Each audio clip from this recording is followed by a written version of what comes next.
شب 11 اوگوست ده‌ها گکتر چراگاه در کوههای ناحیه واسع ولایت ختلان به کام آتش رفت.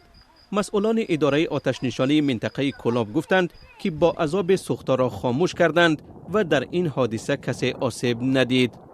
اما ساکنان جماعت خدایار رجبوی ناحیه واسع میگویند که سوختار چراگاه چاروای آنها را از بین برد و برایشان مشکل ایجاد کرد. این دومین سوختار بزرگ در تقریبا یک ماه اخیر در حدود ناحیه واسع است.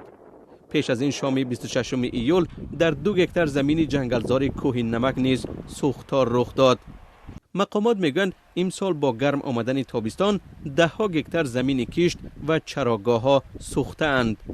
زمین غلازور 5.06 سوتیق، منصر زغیر 10 گکتر 14 سوتیق، چاروگاه 55 گکتر 80 سوتیق، زمین بعدی درا 23 گکتر از 40 سوتیق سوخته است در این موسم. ضرر عمومی از غله‌زار بیش از 16,000 سامانی معادل تقریبا $2,000 حساب شده است. اما ضرر سوختار در چراگاه ها و زمین های بعد درو را هنوز نشمردند.